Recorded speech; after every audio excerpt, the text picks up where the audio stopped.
Hey, so I just wanted to put it out there that this is some audio that I recorded a little bit ago, and the footage that I'm using in this video is from a work in progress painting that I'm working on. So if you want to see how it turns out, I'll probably post some pictures to my Instagram once I'm done with it. And yeah, that's pretty much it. Hope you enjoy. Why, hello there, you lovely people of the internet. My name is Ollie, or the Seer Mystify, as I've apparently decided to call myself, and, well, it's been a couple weeks. I've changed my little character to actually match my hair in real life, and I've gone back to school. I am now back in art college for the new semester. Actually, the semester's been going on for longer than I feel like it has, but really what that ends up meaning is that I don't really have a whole lot of time to work on YouTube videos, unfortunately. Yeah, basically, making YouTube videos is unfortunately pretty low on my priority list at the moment, but you know, I'll get back around to a time when I can put more work and time into it. I promise you that. So why is it then that I am currently recording audio for a video? I had just been watching some YouTube videos in a style that I kind of liked and kind of felt like I wanted to, I'm gonna do that. I want to do that right now, even though I have many things that I could be doing, and right now it's 1:48 in the morning, but you know, sometimes these things just happen and you just gotta go with it. So what was it then that I was thinking about that I felt like was so important to get out there? Well, it was nostalgia.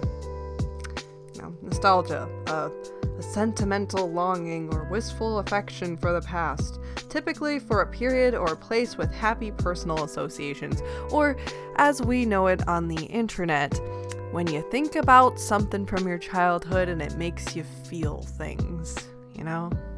Well, you see, I don't really know. I kind of have a strange connection with nostalgia, I would say. Because, for one thing, I have a pretty bad memory, and therefore I don't actually remember a lot of my childhood.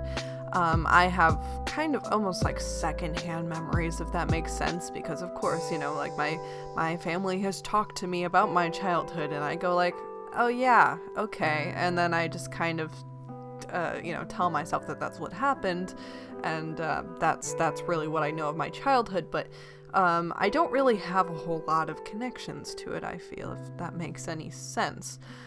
But additionally, I feel like I was a bit strange as a child, and well, you know, all kids are weird, but I just found myself having very particular interests that I don't think are very common for children. For example, I was very much, I tended to enjoy doing things that most kids would find extremely boring, like let's say puzzles or reading, or I'd want to like memorize different facts, and I just, I would, my parents could hand me a book and I could sit there for hours and just read it and not be disruptive or anything. In that way I was a really well-behaved kid, but it didn't really lead me to have the specific memories that most people have of their childhood.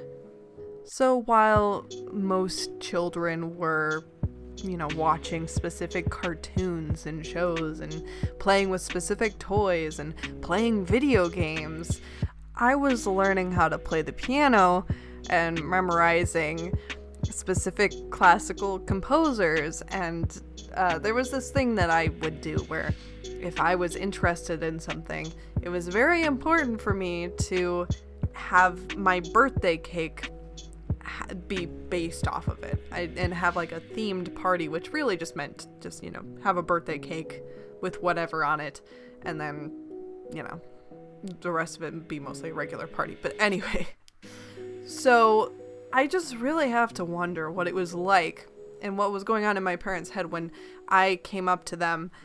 I don't even know how old I was. I was pretty young, but I come up to them and I say, I want a Yanni birthday cake. And Yanni is this composer that I really liked. And I actually went to one of his concerts. And that was extremely exciting for me up until the point where I fell asleep, because apparently that's a thing that kids do. They can fall asleep during concerts. So that probably gives you a pretty good idea of why I wouldn't exactly relate to a lot of the nostalgic content that we see around pretty often. Now, if I think a couple years later,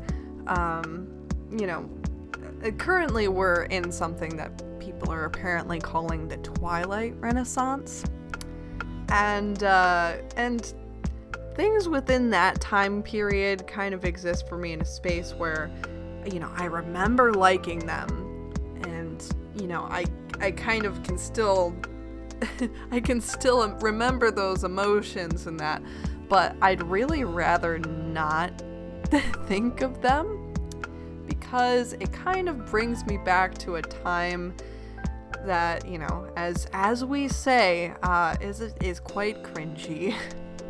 So with Twilight specifically, because that is a really good example of this, it really illustrates my point of why I kind of struggle to think of my past self, especially in those years. I was really, of course, as children are naive, that's just a given, but I was very, very oblivious to how the world worked at all. I think it's pretty safe to say that anybody who was my age, who was really into Twilight, did not have a good grasp on how romantic relationships actually work.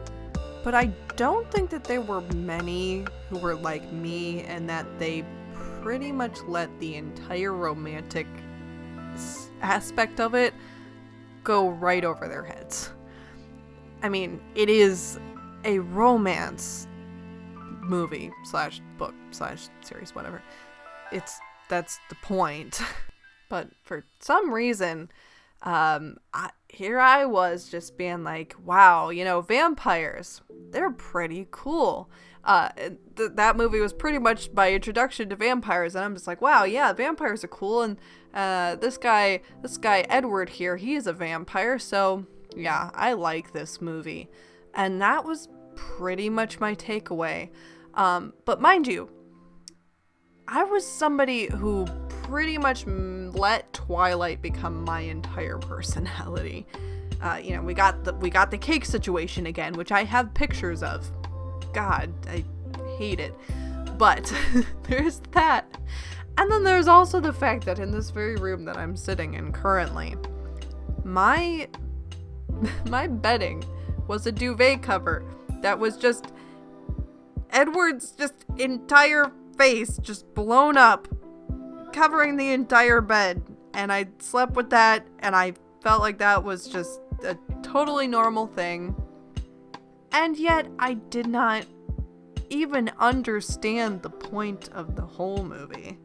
So it's not like I can sit here and be like, oh, I was just a preteen, being a preteen and getting obsessed over these boys in the movies, and all that. Like, I didn't even get it, though, is the thing that gets to me. I was just so completely unaware that I just completely missed the point.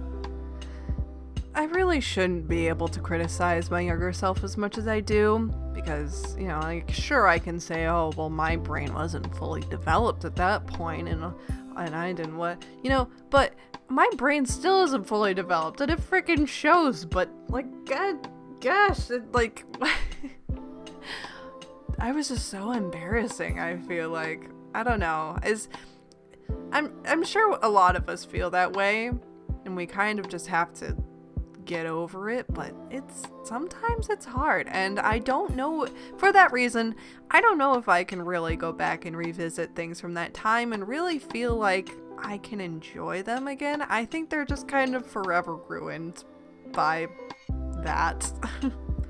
So what I find kind of interesting is that since I feel that on YouTube and in a lot of places, I think that nostalgia has kind of become a trend of sorts. Whether, I'm kind of stuck in the in-between between being a millennial and a Gen Z, but, a lot of that kind of stuff caters to, like a lot of that stuff I remember. I'm like, oh yeah, that happened when I happened, but, it's kind of interesting that I still enjoy that nostalgic content despite the fact that I don't really feel nostalgic myself. What I think I've realized about it is that I like the sort of energy of nostalgia. I love watching YouTube videos where people are talking about things that make them nostalgic, whether, it's video games that they played as a kid in their basement, or movies that they watched, or even when it comes to fashion, people bringing stuff up that was nostalgic for them and that we saw in the past and making it their own. You can tell that people are excited about it, that it holds a special kind of place within their personality, and that they're able to kind of bring that back and see it in a different way. I think that's just in and of itself, I think that's a pretty cool thing. So I guess that's the end of that. I'm not sure exactly what the point of this video is, but those are my thoughts, and I hope you enjoyed them. Yeah, I guess I should go back and do something else now. Maybe sleep, but that's a stretch. Anyway, thank you for watching. I'll see you when I see you, and goodbye. That one meme that I saw where it was just it's like, okay, here's Gen Z, here's millennials, and then here's honorary members of the Black Eyed Peas. And I think you can't really get much better than that. I say that to my friend who's a year older, though, and he has no idea who the Black Eyed Peas are. So, what do I know?